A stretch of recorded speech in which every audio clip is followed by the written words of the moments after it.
أنا خرد كده ويرتي كاميرا أنت كمان أنا قرتي. Yeah. He cracks jokes even when the matter is serious. He truly is a pillar of hope for many people of his kind who are languishing in self-pity, stigmatization, and depression. Sitting behind his desk, interacting with all kinds of people, and helping himself to every duty in the office, one would think Harun is just any ordinary man. He prides in being independent and is fast in showing how quick he puts his office in order every morning. At 29, Harun was a young, ambitious man, fresh from the university, but with a dream of changing the face of leadership in his home village of Takaba, Mandera County.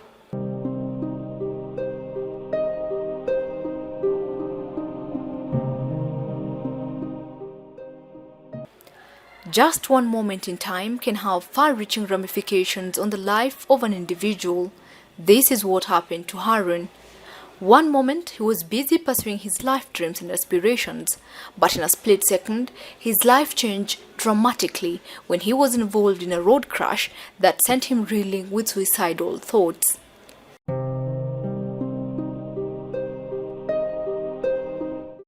As fate would have it, his dream of rising was interrupted. Harun would spend more than 2 years bedridden and depressed, an event that would make him a wheelchair user for the rest of his life.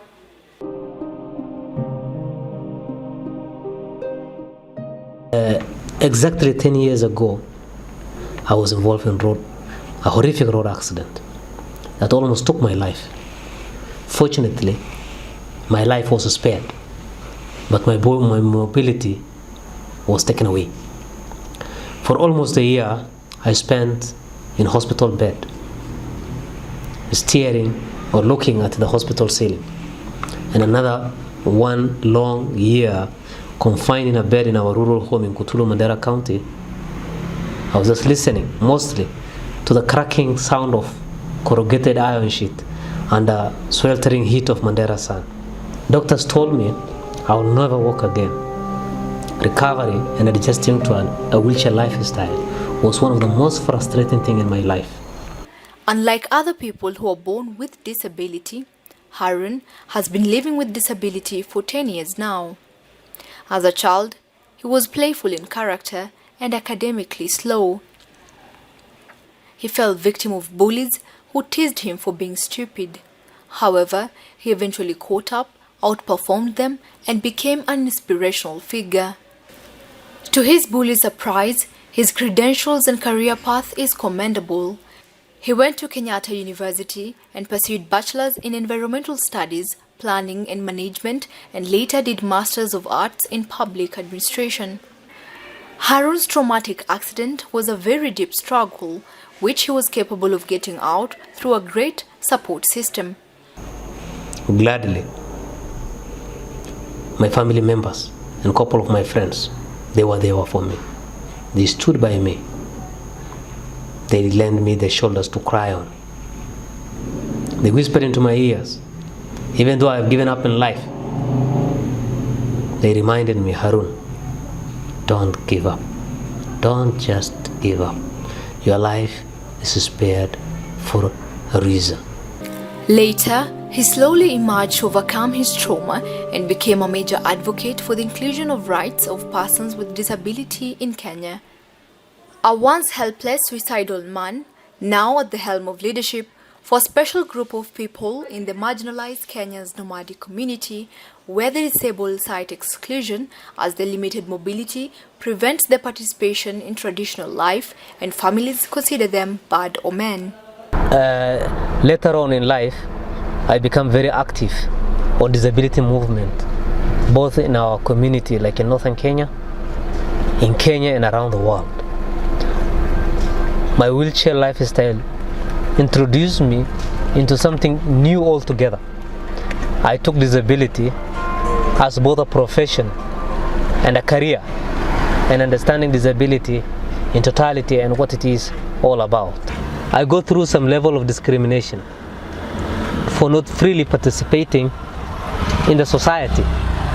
The doors to homes are squeezed, the toilets are not friendly, The shopping malls are not conducively created. So I know the bitterness of being excluded, especially for what is rightfully yours. So my disability lifestyle taught me, regardless of who we are, ethnicity, gender, religion, name it, we should always be embraced and allowed to be included in participation in the development of our society. Harun organized persons with disability from northern Kenya to form an advocacy outfit called Nondo. Nondo is the first organization that exclusively advocates for the rights, inclusion, and participation of disabled persons in all spheres of life in an area where disability is believed to have supernatural causes like curse, which further intensifies the stereotyping, profiling, and stigmatization of persons with disability. Some of us from northern Kenya organize ourselves and come up with an organization or a platform where we exclusively address matters disability among the pastoral communities.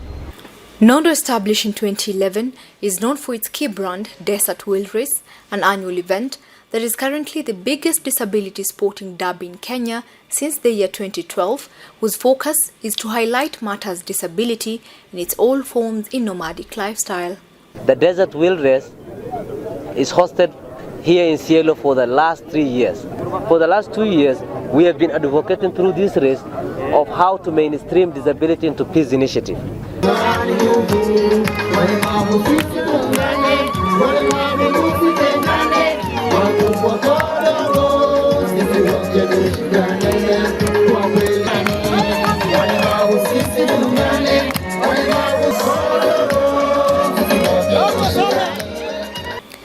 It would have been easier to give up his dreams, but his resilience shone through, and he emerged from his low moments to become an inspirational figure who has not only shared his story, but is taking to get the society to sit up and take notice of people with disability. I also realized that in pastoral community where we grew up, children are labor asset, for example. If you have a child with disability, that child will not offer that labor of herding goats, camel, sheep. Then they become a liability to already a burdening, a situation. That's when you hear some people saying something like, if he will have been or she will have been an animal, we will have slaughtered. Ideally, they didn't want to kill that child. It's because of the frustration of nomadic lifestyle. You can imagine someone has only one beast of burden, and then will she carry her little heart, or will she carry a family member with disability? Such statements are provoked by such kind of a frustration, in that kind of a lifestyle. Disability is commonly viewed as an ending burden. People with disability are often viewed as tragic people whose society should pity. But Harun managed to drive himself to work every day through the busy streets of Nairobi. He defies societal myth that people with disability cannot lead a full and productive life. He ascertains that people with disability are capable of fully participating in community life. I joined many movements, many organizations, that are interested and are dealing with matters with disability, whether it is service provision, whether it is advocacy, whether it is government, whether it is development partners. I met quite a number of friends. This made me now to felt that now the path that I should take and to add a voice into the discourses of matters disability should be crafted. I now know what love is, what love for humanity, tolerance and patience is all about. You can only know of what patience is when the only thing that has remained in life for you is to be just that patient, just to cling on it. That's when you know the beauty and the sweetness of being tolerant and patient with any circumstance in life. After this long journey, he frequents the same hospital he was in for a whole year to give hope to the family he left behind and the new ones that joined the camp. A story that deserves to be told does not forgive silence, and it's in this spirit that Harun penned down his story to inspire and reach more people. I've never thought disability lifestyle is an interesting lifestyle before.